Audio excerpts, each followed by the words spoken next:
Shalom, selamat pagi Bapak Ibu Saudara. Terima kasih telah bergabung bersama kami dalam Renungan Harian Jemaat GKJ Bandung. Bersama kita akan mendengarkan firman Tuhan dan merenungkannya. Sabtu 28 Mei 2022. Pembacaan Alkitab hari ini diambil dari Kitab Kisah Para Rasul pasal 1 ayat 11 yang demikian. Hai orang-orang Galilea, mengapakah kamu berdiri melihat ke langit? Yesus ini yang terangkat ke sorga meninggalkan kamu akan datang kembali dengan cara yang sama seperti kamu melihat dia naik ke sorga. Renungan pada saat ini diberi judul Melihat ke Bumi. Jemaat GKJ Bandung dikasihi Tuhan, ada satu cerita. Suatu ketika ada seorang anak yang sedang bersedih. Ayahnya baru saja menerima kabar bahwa ia harus bekerja di luar kota.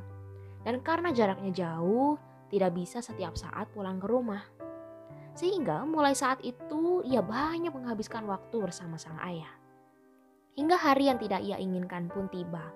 Ayahnya harus berangkat. Sang anak mengantarkannya sampai ke bandara. Ia melihat pesawat ayahnya terus-menerus sampai ekor pesawatnya tidak terlihat lagi. Bahkan setiap kali ia melihat pesawat terbang, ia selalu ingat pada sosok ayahnya. Ia tahu bahwa ayahnya pasti kembali ke rumah. Akan tetapi ia sedih karena sang ayah tidak lagi bisa menemaninya bermain setiap waktu. Bapak Ibu Saudara, kalau kita lihat teks ini dengan hati-hati, kita bisa lihat ada nada ketidakrelaan para murid atas kepergian gurunya. Mereka baru saja merasa senang dan bersukacita karena gurunya menepati janjinya, mati namun bangkit pada hari yang ketiga. Tetapi dalam waktu cepat akan meninggalkan mereka lagi. Hal ini terdeteksi kalau kita baca ayat sebelumnya, yaitu ayat yang ke-6 ketika mereka bertanya, Tuhan, maukah Engkau pada masa ini memulihkan kerajaan bagi Israel? Mereka masih berharap bahwa Yesus dengan segala kuasa dan kekuatannya memulihkan Israel, sebagaimana yang mereka harapkan selama ini. Kepergian gurunya membuat mereka kehilangan. Oleh sebab itu tidak heran mereka dengan cara demikian memandang ke langit. Hal itu bukan saja karena mereka kagum, tetapi ada perasaan yang campur aduk dalam diri mereka. Sehingga kemudian malaikat pun berkata, "Mengapa engkau melihat ke langit?" Dalam bahasa Yunaninya, langit bisa juga diartikan sorga. Mereka terus memandang ke sorga, bercampur antara kagum dan juga sedih. Jemaat terkasih, mari kita renungkan perkataan malaikat ini. Apa yang kita pandang menunjukkan orientasi hidup kita. Para murid yang terus memandang ke langit berpikir tentang rasa kehilangan mereka. Padahal sebelum Yesus naik ke sorga, ia meminta para murid untuk bersaksi. Ya, mereka tidak seharusnya memandang ke langit, tetapi justru ke bumi, ke dunia yang mereka pijak. Karena di bumi ada banyak orang yang membutuhkan pekabaran Injil mereka. Begitu pula halnya dengan kita.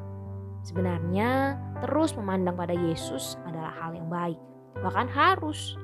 Akan tetapi, jangan sampai pandangan kita kepada Yesus membuat kita lupa bahwa sejatinya Yesus meminta kita untuk memandang dunia.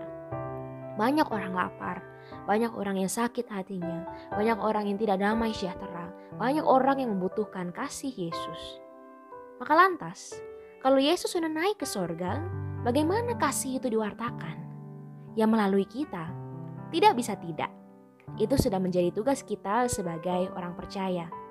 Maka mari Bapak Ibu Saudara yang terkasih, seperti para murid yang sejenak melihat ke langit, tetapi setelah itu mereka melihat bumi. Begitu pula halnya dengan kita. Kita rajin beribadah, kita membagikan firman Tuhan, kita mendalami Alkitab. Itu harus, itu cara kita memandang Yesus. Tetapi itu tidak terus-menerus. Kita juga harus memandang dunia. Dunia yang tengah dilanda krisis. Krisis lingkungan, krisis kepedulian, krisis toleransi, krisis kasih. Dan disitulah Tuhan mengutus kita. Mari kita berdoa. Ya Tuhan, kami mengucap syukur. Firman-Mu hari ini mengingatkan kepada kami bahwa tugas kami bukan lagi memandang ke langit, tetapi melihat ke bumi, ke tempat di mana Engkau mengutus kami untuk melayani sesama. Kami memohon Engkau memberikan kekuatan kepada kami agar kasih yang telah kami terima itu boleh terus kami wartakan, kami bagikan kepada saudara-saudara kami. Sehingga mereka juga boleh merasakan kasih Kristus yang kini telah naik ke sorga menyediakan tempat bagi kami. Terima kasih Tuhan, ke dalam tangan-Mu kami serahkan hidup dan aktivitas kami di sepanjang hari ini. Amin.